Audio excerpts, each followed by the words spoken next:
Come over right now and pick up the old woman we ejected from our house because we want nothing to do with her. About a month after my father's funeral, Jackson called unexpectedly. He had kicked my mother out and demanded that I take care of her from now on. I was stunned, unable to immediately grasp the situation. Are you kidding? You didn't actually kick my mom out of the house. Come see for yourself, I exclaimed, bewildered. Oh, and I let her take Dad's memorial tablet, Jackson added casually. I was taken aback. Why would you do something so heartless? Mom's just a burden now that we can't get Dad's inheritance.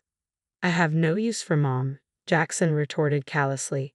She's just a poor burden, isn't she? I was shocked. It turned out that my late father had left behind debts, and after settling them, there was no inheritance left. Worse still, Jackson and his wife had been living in the family home all this time. It was outrageous. It's getting dark soon. If you don't come to pick her up, Mom will be sleeping on the streets, Jackson warned. How could you be so cruel? I'll never forgive you for this, Jackson, I shouted, but he hung up without a word. Subsequent calls went unanswered. When I finally reached my mother, she confirmed everything Jackson had said. Angry and worried, I had no choice but to drive over to where she was. I am Lily, a 27-year-old woman in a hurry. 3 years ago, I married Mason, who is the same age as me, and we've been living together since. At the beginning of our marriage, we lived with my parents in the family home. But 2 years ago, Jackson and his wife abruptly moved in, claiming our presence made the place crowded. My older brother Jackson, 8 years my senior, has always been selfish, but his marriage seems to have amplified that trait. Our family home, where I was born and raised, is a spacious mansion inherited from my grandfather with extensive land. There should be no discomfort in living together. I was not satisfied with the situation and argued with Jackson, but my husband, who hates conflicts, urged us to leave.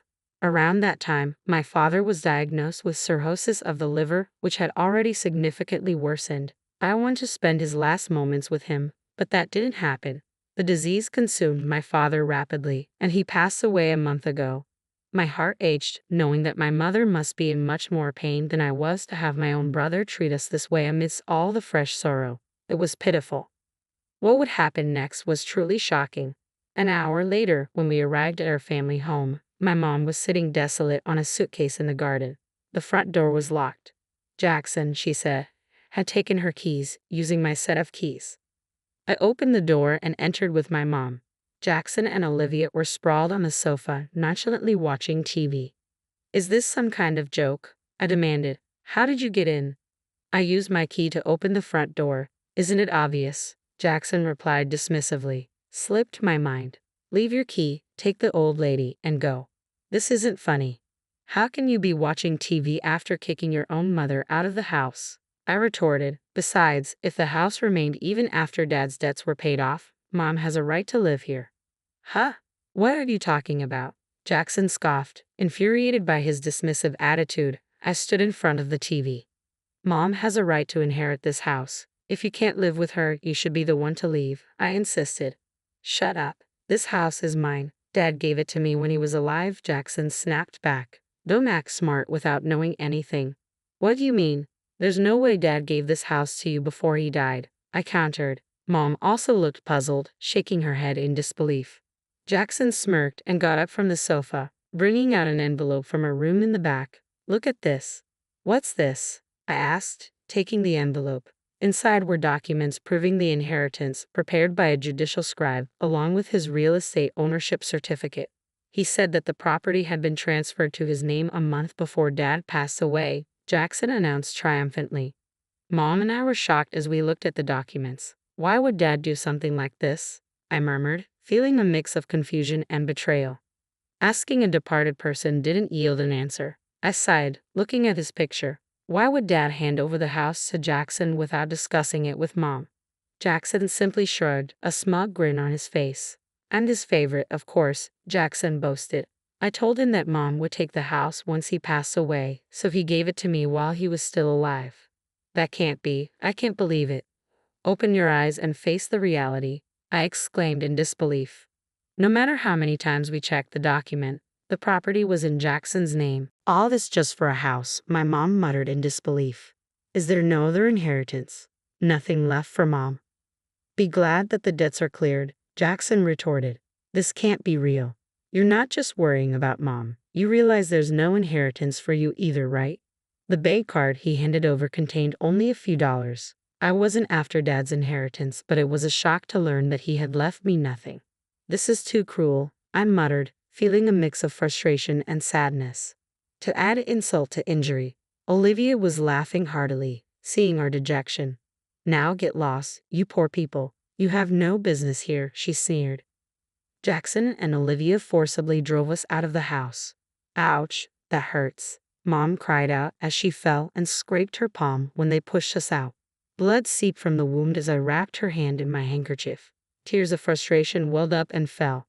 Seeing me like this, my mother gently wiped my tears, her eyes filled with sorrow as well. Mom, our place is small, but come stay with us. But I don't want to impose on Mason. I'll find somewhere else to stay, Mom protested. Don't worry, I just can't leave you like this. I'm going to call Mason right now. Just wait, I said, wiping my tears. I grabbed my cell phone and dialed my husband. From the other end of the line, I heard Mason's voice. Hello, Mason. I apologize for calling out of the blue, but my mom has been kicked out of her house, I explained to my surprised husband. He hummed in understanding, though he seemed a bit hesitant. I held my breath, waiting for Mason's response. Our apartment is pretty cramped compared to Mom's house. It might not be the most comfortable, I cautioned. Yeah, our place is tiny, but I don't mind.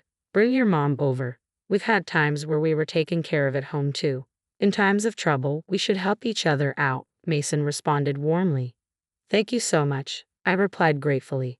My husband is a kind man with a big heart. He could never leave someone in need. Quickly, we took Mom to our apartment, and from that day on, we lived together.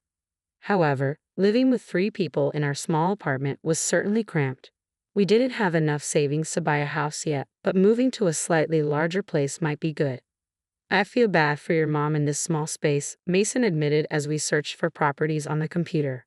After a while, my mom's cell phone rang. She hung up and said something we never could have imagined. Why don't we live in my Highlands condominium? She suggested. Wait, what Highlands condominium? I asked, taken aback. My mother began to explain, much to our surprise. Apparently, my grandfather, who was a wealthy man, was quite a spendthrift and spent all the money he made in a day. In order to deal with his constant borrowing, my grandmother had no choice but to sell off their farmland to make ends meet. According to my mom, my father was also a big spender, but we didn't have any assets other than the house we lived in. So, I was really worried about our future. That's why I invested in real estate with the money. I was taken aback when my mom revealed that in addition to the Highland condominium, she was also managing an apartment building and had made a significant amount of money from her real estate investments. My husband and I were absolutely stunned. I can't even comprehend this. It's too amazing, I murmured. I'm sorry I didn't tell you. Anyway, I just got a call from the management company that there's a vacancy in the Highland condominium. We can move in next month. What do you think? Mom asked. There was no reason to refuse such a generous offer, especially since the Highland condominium had 3 bedrooms, a living room, a dining room, and a kitchen, located just a 5-minute walk from the station. It was much more comfortable than our current situation. Thank you, Mom, but we may only be able to pay as much rent as we are for the apartment, I said, feeling hesitant. You don't need to worry about that. We have to do this properly, even if we're family, Mom insisted. Oh, I need to tell the landlord that we're moving out. As we beamed with joy, time flew by as we busied ourselves preparing to move into our new home. Before we knew it, 2 months had passed and we were living in the Highland condominium. One day, as I was about to head out for some shopping, I was taken aback when the Jackson couple suddenly appeared in front of the condominium entrance. Why are you, a pauper, living in the Highland condominium? Did you hit the jackpot or something? They sneered. Of course not. Highlands condominium has always belonged to my mom, I replied calmly. Jackson and Olivia were both taken aback. What? They exclaimed in unison, looking at the towering condominium in disbelief. Their confused and goofy expressions were priceless, and I couldn't help but burst into laughter. Jackson's face flushed red with anger. That wretched woman.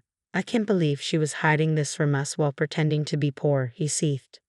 My mom never said she was poor. You just assumed it, Jackson. Plus, she inherited a large house. What's wrong with that? I retorted. That's not the point. Don't yell here. It's disrespectful to the other residents. Ignoring his outbursts, I continued. Besides, how did you know I was here? Jackson said that when he couldn't reach my mother, he tracked her down using her mobile phone's location. Olivia explained. Why are you trying to contact Mom now after kicking her out? I bet it's something nasty again, I accused. Regardless, I insisted on seeing my mother. Let me in now. You must be joking. If you hurt Mom again, I couldn't bear it. If you have something to say, you can tell me, I added firmly. But the Jackson couple kept insisting on seeing my mother without revealing why. They seemed rather flustered. Weren't you living comfortably in your huge family house, just the two of you? I pressed. It's none of your business, Jackson snapped. Fine, if you don't want to tell me, that's okay. I have to go now. Bye, I said, trying to walk past them. Suddenly, Jackson grabbed my arm tightly. Ouch. Let me go, I exclaimed. Just call Mom, he demanded. Absolutely not. I'll call the police, I threatened. But Jackson scoffed at me. There's no way the police would come for a simple family argument. Even if they did, there's no way you could sue me for just grabbing your arm. I had to admit, he had a point. Calling the police over something so minor might not only be futile but also disruptive to others. Feeling bad, I ended up not saying anything. Fine, I'll tell my mom, but only if you tell me why you're here. I relented. Jackson and Olivia hesitated before Jackson spoke up. The utility bills for that house are ridiculous. Just for the AC, the electric bill is $500. This is no joke. Their old traditional style house had more than 8 rooms, so it was no surprise that utility costs were high. But even so, a $500 electricity bill seemed a little steep, especially considering it was a particularly hot summer. I thought you would have known that from the start. How would we have known? Mom used to pay the bills. Jackson scratched his head frantically while Olivia fumed. Do you know the property tax for that house is $5,000 a year? Olivia added, exasperated. What? I can't believe you didn't know. Why would an old house like that cost so much? How are we supposed to pay that? Our house is old and has a large yard, so it's only natural that it would cost a lot to maintain, I pointed out. And apparently it costs more in taxes to give away property while you're alive than after you pass away. This is going to be tough going forward. Wait, is that true? Jackson asked incredulously. Seeing the stunned expressions on the Jacksons' faces, I explained that this was all true information I had heard from my mom. The color drained from the Jacksons' faces. Olivia burst out in anger. It's your fault for not doing your homework. They started fighting right in front of me. After all the trouble we went through to get Dad to change the name on the house. This is too much, Jackson complained. That's what you get for doing something so underhanded, Olivia retorted. But even Dad said clearly that it would be better to give it to me than to your mom. I can't believe it, I muttered, shocked into silence as I realized that my father had disregarded my mom and me. Seizing the moment, Jackson made an outrageous request. You can have the house. Let's exchange it for this Highlands condominium, he proposed. What are you talking about? This isn't mine. It belongs to Mom. Please talk to Mom for me. I beg you. I promise to pass on your message. Nothing more, I pleaded. What the hell is that supposed to mean? Jackson snapped, his tone incredulous. Feeling ridiculous for even engaging with them, I gave up on shopping and started to head back into the Highlands condominium through the entrance. But the Jacksons tried to follow me, their audacity leaving me speechless. I'll sue you for trespassing, I threatened. You just told us that wouldn't be a legal issue, Olivia countered. It seemed like they wouldn't get the message until they suffered a real consequence. Exasperated, I called out to the management office next to the entrance. Excuse me, could you please call security? Someone who's not a resident of the Highlands condominium is trying to force their way in, I explained.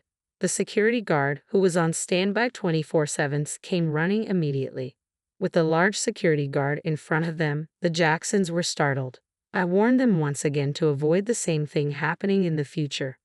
I didn't call the police just now because you only grabbed my arm. But if you try to use force or enter the Highlands condominium again, I will really call the police, okay? I cautioned. We beg you, don't do that. If I even catch a glimpse of you, I'll report it. So go back to your mansion that you got from Dad. Got it? I added firmly. Apparently scared of the police, the Jacksons hastily retreated. I went back to my apartment and told my mother about the exchange with the Jacksons. But why did Dad let Jackson inherit the house? I wondered, feeling downcast. Mom smiled. Dad must have known what he was doing. When Dad let Jackson and her inherit the house, he didn't want to burden me or you, Lily. Even though Dad was indifferent about money, he cared for me a lot. Of course, he always said he loved you, Lily, so much. I was overjoyed to hear that my father felt that way about me. When my mom heard about the inheritance from Jackson, she muttered, "Are you going this far?" Because she realized that he had given a severe punishment to Jackson, who was always self-centered. "You knew how Dad felt, Mom?" I asked. "Of course, dear. We've been together for 38 years. I know what he's thinking without him saying a word. Besides, Jackson never took care of Dad when he was sick," Mom explained. I was under the impression that the Jacksons were looking after my father. However, it turns out they hardly ever visited him, not at home and barely in the hospital. When I visited my dad, he would often tell me, "Jackson comes to see me, and you have your job to attend to, Lily. There's no need for you to go out of your way." I took his words to heart, not realizing that it was a gentle lie meant to ease my worries. I had it all wrong about Dad. I feel awful. I want to apologize. "Don't fret, Lily. Your feelings are reaching Dad in heaven. The ones who should worry are the Jacksons. Who these days would buy a big, high-maintenance house like that? I bet they'll struggle to find a buyer," Mom reassured me. The truth in my mom's previously mischievous, gleeful words became evident after a while. The Jacksons, unable to maintain the house on their own, put it up for sale, but couldn't find a buyer. They continued to live in it even a year later. In the midst of all this, Olivia accidentally started a grease fire while cooking chicken in the house. It quickly burned down, and since they didn't have money for fire insurance, their life is going to get even tougher. "Well, while I understand their predicament, it doesn't concern me," I remarked. Apparently, the Jacksons are now camping out in the burned-down remains of their house. Living in the Highlands condominium is absolutely fantastic, and I can only feel gratitude toward my mother. I've been paying my mom rent every month, but it seems she's been saving it all to ensure we won't face hardship in the future. Every day is filled with peace and happiness as I live with my incredible mother and kind husband. As I visited my father's grave, I vowed to him that I would continue to repay my mother's kindness.